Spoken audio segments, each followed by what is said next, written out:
It's not very often that I will fall in love with a controller from a third-party company, but when it comes to the KingKong2 Pro controller from Gulikit that I picked up myself a few months ago for $70, I felt that it totally warrants making a video so I could tell you guys just how good it is.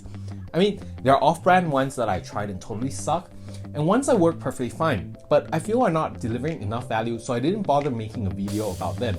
So there's that. Anyways, hi, what's up everybody? I'm Edward. In today's video, I'll be sharing with you my experiences while going over the features of the KingKong2 Pro wireless controller from Gulikit after using it for about 3 months. So, hit that subscribe button if you're new to this channel to stay updated when I upload new videos, and let's see what makes the KingKong2 Pro controller so worth considering if you're looking for a multi-platform controller. The KingKong2 Pro controller comes in a white box with minimalistic design and is available in this matte black color, and there's also a white variation which I think looks a lot nicer, but I'm concerned that it will slowly become yellow over time.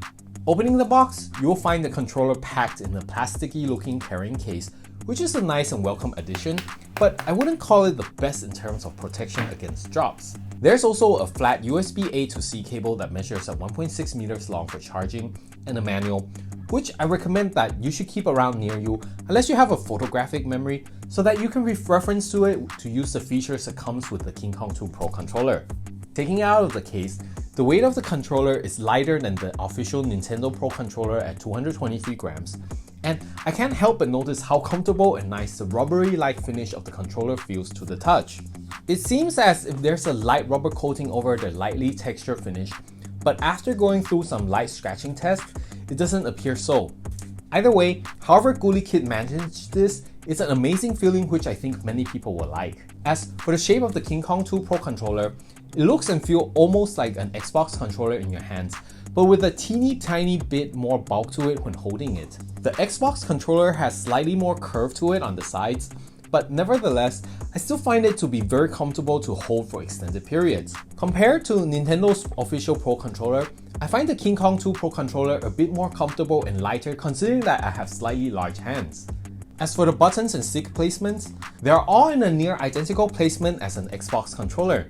I personally don't have any issues with Gulikit's own mecha membrane switches used for the face buttons, as they provide a nice and tactile feedback similar to an Xbox controller.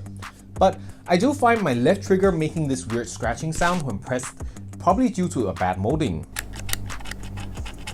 The D-pad is also responsive and not too mushy being a membrane D-pad, but I would prefer it more if it was using a tactile switches like on an Xbox controller. There's no extra mappable buttons here, but the analog sticks, they are removable and will work with Control Freak sticks if you want to add more customization to it.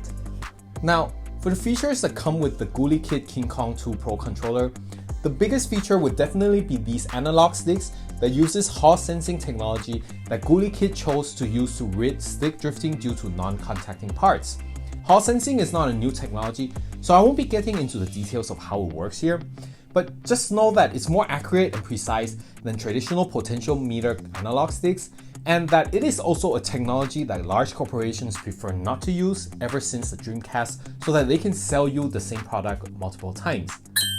And even though the analog sticks use Hall sensing technology, the sticks still have about the same resistance as a Nintendo Switch Pro controller, and it's a tiny bit more loose compared to the sticks on the Xbox controller.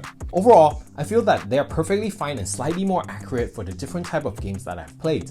And another feature that's exclusive to the Pro model is a no Deadzone mode, which you can toggle to disable the default circular dead zone for doing super precise movements in game.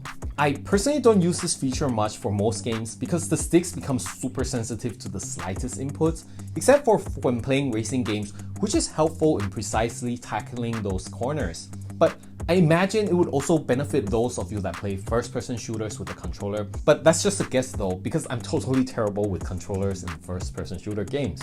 It's also worth noting that with no Deadzone mode off, there's a slight dead zone present, making super micro adjustments impossible, so that's something that you should keep in mind. Other customizable features of the KingKong2 Pro controller include adjusting the sensitivity of the left and right trigger sensitivities, which also uses a Hall sensing technology, the vibration intensity, and swapping the ABXY layout for use with a PC or mobile phone like an Xbox controller, which, by the way, is only digitally swapping as you cannot physically swap the buttons. And if you remember me saying to keep the manual nearby for reference earlier, it's because there's no software required to customize the KingKong2 Pro controller, which is a good thing, but you will most likely still need the manual to see the button combinations in order to customize it. There's also a built-in NFC reader for amiibos and 6-axis gyro control that can also be used like a right analog stick control when connected to the PC, even for games that don't support gyro. But truth be told, I don't really find that feature helpful as I find it a little difficult and slow to use. But what I do find helpful is the macro recording for up to 10 minutes and the auto rapid fire features. For fighting games and beat 'em up games like Bayonetta 3, you can easily unleash a combo at the press of a button, which is something I find that's very helpful for my thumbs. And I also seen other players use it to automatically build a structure in Fortnite at the press of a button, which is also quite cool. And as for the connectivity of the KingKong2 Pro controller, it can work both in wired and wireless mode and will connect to the Nintendo Switch, PC, and mobile phones. And even though I spent most of my testing time with the Nintendo Switch, it also worked flawlessly when playing it on the PC. With the PC, you could use the KingKong2 set to Switch mode and it will show up on the Steam as a Nintendo Pro controller, or switch it to the X input mode for non-Steam games to use it as an Xbox controller. And according to Gulikit, they're currently developing an adapter that allows the KingKong2 Pro to be used with Xbox and PlayStations in the near future, so that's pretty neat. So overall, even though the Gulikit KingKong2 Pro controller retails at $70 like a first-party controller, the features, multi-platform compatibility, and build quality pretty much delivers a great value for what you're paying. Probably even more than first-party controllers if you ask me. And with Gulikit constantly adding more features via firmware updates that you can find on their website, this is seriously one of the best third-party controllers that I have ever used. Alright, hope you guys find today's video helpful, and thank you as always for watching.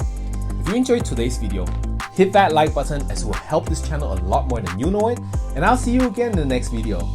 Ciao!